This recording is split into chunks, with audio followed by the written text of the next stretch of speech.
পাকিস্তানের একজন ডক্টর সাইদ, তিনি নতুন করে ক্যান্সারের উপরে গবেষণা করেছেন এবং এটা পত্রিকায়ও লেখা হয়েছে। তিনি ক্যান্সারের নতুন একটি বিষয়ের উপরে গবেষণা করেছেন এবং এই গবেষণার জন্য তাকে পুরস্কৃত করা হবে। এই জন্য তিনি নিজের দেশ ছেড়ে আরেকটি দেশে যেতে হবে। তিনি সেই দেশে যাওয়ার জন্য বিমানের টিকিট কাটলেন। তিনি তার জীবনে দোয়ার যে ফল, দোয়ার মাধ্যমে যে কি করে অসম্ভব সম্ভব হয় তার বাস্তবতা তিনি নিজ মুখে বলছেন যে আমি বিমানের টিকিট কাটলাম, বিমানে উঠলাম, মনে বড় আনন্দ। দীর্ঘদিনের গবেষণার পরে আজ আমি পুরস্কার পেতে চলছি। বিমানে ওঠার পরে 1 ঘন্টা কোন রকম বিমান চলার পরেই আমাদেরকে পাইলট বলল যে আপনারা বেল শক্ত করে বাঁধেন, কারণ বিমানের যান্ত্রিক ত্রুটির কারণে সামনে আগাতে পারবে না। আশেপাশের যে কোনো একটা এয়ারপোর্টে আমরা সুযোগ পেলেই সেখানে ল্যান্ড করব। তিনি বললেন।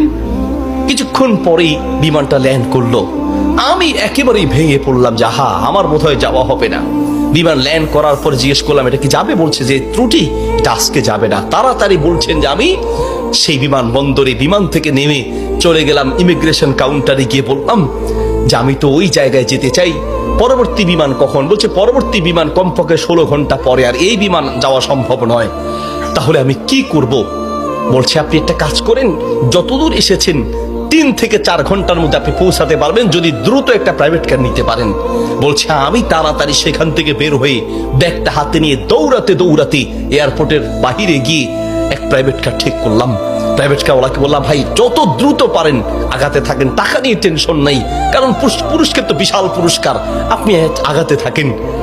প্রাইভেট কার ড্রাইভার গাড়ি চালাচ্ছে তো চালাচ্ছে। তিনি বলেন মোটামুটি কিছুক্ষণ যাওয়ার পরে হঠাৎ বিশাল তুফান শুরু হলো।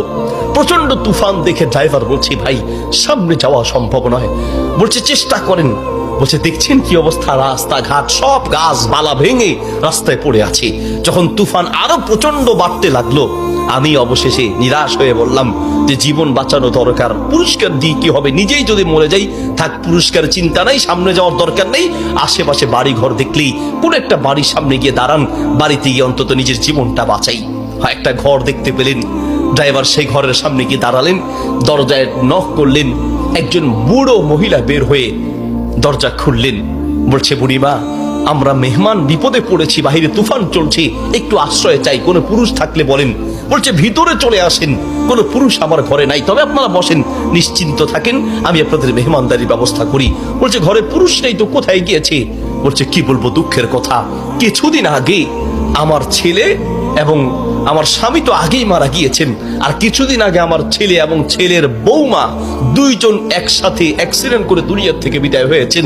বাড়িতে শুধু আমি আর আবার নাতিটা আছে। বলছে আপনারা বসেন, একটু মেহমানদারি ব্যবস্থা করি। মেহমানদারি হিসেবে কিছু খাবার দিয়ে ডক্টর সাইদের সামনে দিলেন, আর বুড়িমা তিনি নামাজে দাঁড়ালেন। নামাজ শেষের দিকেই তার নাতি হাউমাউ করে চিৎকার করে কান্না শুরু করলেন। প্রথম থেকে কাঁদছেন অল্প আস্তে আস্তে, পরে প্রচন্ড চিৎকার। ডক্টর সাইদ বলেন বুড়িমা আপনি কি করছেন, একটু নাতিটাকে নিয়ে আসেন, এইভাবে কাঁদছে কেন? পরে নাতিটাকে কোলে করে নিয়ে আসলেন। ডক্টর সাইদ জিজ্ঞেস করলেন যে তার চেহারা পুরো নীল হয়ে আছে, তার কারণটা কি, ওর কি রোগ হয়েছে? বলছে ডাক্তার সাহেব কি বলবো দুঃখের কথা, আল্লাহ আমাকে পরীক্ষা করছেন।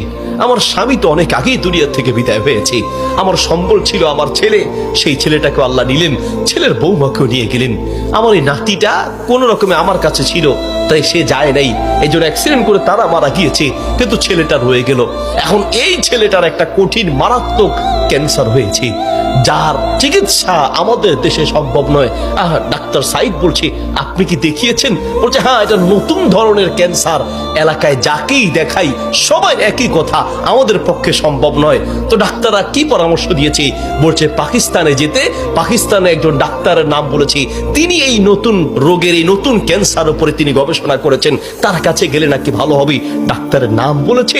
বলছে নাম তো বলেছে, কিন্তু ঠিকানা তো কিচ্ছু জানা নাই। কিন্তু আমার বিশ্বাস, আমি প্রত্যেক নামাজের পরে এবং সেজদায় গিয়ে আল্লাহর কাছে দোয়া করি, কারণ আমার বিশ্বাস মানুষের পক্ষে অসম্ভব হতে পারে, আল্লাহর পক্ষে অসম্ভব বলতে কিচ্ছু নাই। আল্লাহু আকবার।